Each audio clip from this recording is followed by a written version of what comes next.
Hi అండి అందరికీ. ఈరోజు సండే స్పెషల్ ఏంటో చూద్దాం. పలావ్ విత్ చికెన్ కర్రీ చేస్తున్నాను. 1.5 గ్లాస్ రైస్ తీసుకొని వాష్ చేసి పెట్టుకున్నాను. ఈ రైస్ అంతా నానేలోపు నేను ఒక కడాయి పెట్టుకొని 2 టేబుల్ స్పూన్ ఆయిల్ వేసుకున్నాను. దాంట్లో హోల్ గరం మసాలా దినుసులు ఉంటాయి కదా, అవి వేసి బాగా వేయించి 2 పచ్చిమిర్చి వేసుకున్నాను. కరివేపాకు కూడా యాడ్ చేశాను. అవి వేగాక ఒక మీడియం సైజ్ ఉల్లిపాయను సన్నగా కట్ చేసుకొని వేగాక కరివేపాకు యాడ్ చేశాను. దాని తర్వాత ఒక మీడియం సైజ్ టమాటాని చిన్న ముక్కలుగా కట్ చేసుకొని యాడ్ చేసుకున్నాను. టమాటా మగ్గాక 1 టేబుల్ స్పూన్ అల్లం వెల్లుల్లి పేస్ట్ వేసి అది కూడా వేగించి పచ్చివాసన పోయిందాకా వేగించాలి. 3 గ్లాసులు నీళ్లు పోసుకున్నాను. గ్లాసుకి 2 గ్లాసులు చొప్పున 1.5 స్పూన్ కల్లుప్పు వేసుకున్నాను. వాటర్ బాగా తెరలేటప్పుడు మనం నానబెట్టుకున్న బియ్యాన్ని వేసుకోవాలి. మీడియం ఫ్లేమ్ పెట్టి ఒక 15 మినిట్స్ ఉడికించుకుంటే రైస్ రెడీ అయిపోయింది. కొంచెం చెమ్ముంది అనిపించి నేను ఒక 5 మినిట్స్ సిమ్లో పెట్టి ఉంచాను. పలావ్ రెడీ అయిపోయింది. చాలా ఈజీగా క్విక్గా అయిపోతుంది. దీంట్లోకి చికెనే కాకుండా మనం పెరుగుతోటి రైతా చేసుకోవచ్చు. అది కూడా చాలా ఈజీగా బాగుంటుంది. రెండిటి కాంబినేషను ఎమ్మీగా ఉంటుంది. ఇప్పుడు మనం నెక్స్ట్ చికెన్ చేసుకుందాము. ఒక కడాయి పెట్టుకొని 3 టేబుల్ స్పూన్ ఆయిల్ వేసుకోవాలి.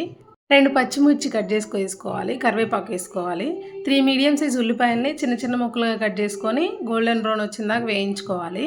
ఒక మీడియం సైజ్ టమాటాని కూడా చిన్న ముక్కలుగా కట్ చేసుకొని వేసుకోవాలి. టమాటా మగ్గాక 2 టేబుల్ స్పూన్ అల్లం వెల్లుల్లి పేస్ట్ కూడా వేసుకొని పచ్చివాసన పోయిందాక కొంచెం ఎర్రగా వచ్చిందాక వేయించుకోవాలి. తర్వాత మనం కడిగి పెట్టుకున్న చికెన్ని వేసుకోవాలి.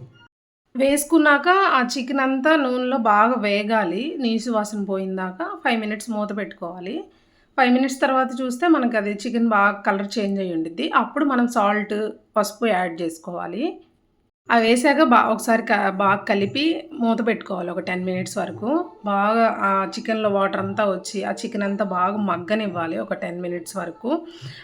ఆ నీరంతా చికెన్కి పట్టి ఇంకిపోయిన తర్వాత మనం కారం యాడ్ చేసుకోవాలి. కారం యాడ్ చేసుకున్నా కూడా ఒక 5 మినిట్స్ మనం మీడియం ఫ్లేమ్లో ఉడికించుకుంటే కారం వేసినప్పుడు పచ్చివాసన ఉండేది, అది కూడా పోయి నీట్గా కూర మంచిగా ఉడికిద్ది. అప్పుడు మనం గమనిస్తే నూనె అంతా పైకి వచ్చి ఉండిద్ది. అప్పుడు మనం ఒక 1/2 గ్లాస్ వరకు వాటర్ యాడ్ చేసుకోవాలి. అంటే చికెన్ మునిగిందాక వాటర్ వేసుకోవాలి. కొంచెం 90% అప్పటికే ఉడికిండిద్ది కాబట్టి ఈ వాటర్ యాడ్ చేయగానే గుజ్జుగా గ్రేవీ ఎక్కువ వచ్చిద్ది. ఇక 5 మినిట్స్లో మనం కూర ఆఫ్ చేసుకుంటాము అనగా కొంచెం గరం మసాలా, కొంచెం చికెన్ మసాలా వేసుకున్నాను. ఒక 5 మినిట్స్ తర్వాత కొత్తిమీర, పుదీనా వేసుకున్నాను. ఇక కూర రెడీ అయిపోయింది. పులావ్, చికెన్ కర్రీ మా బాబుకి వేసి ఇచ్చాను. వాడు తిని బాగుంది అని చెప్పాడు. థ్యాంక్స్. సబ్స్క్రైబ్ చేసుకోండి.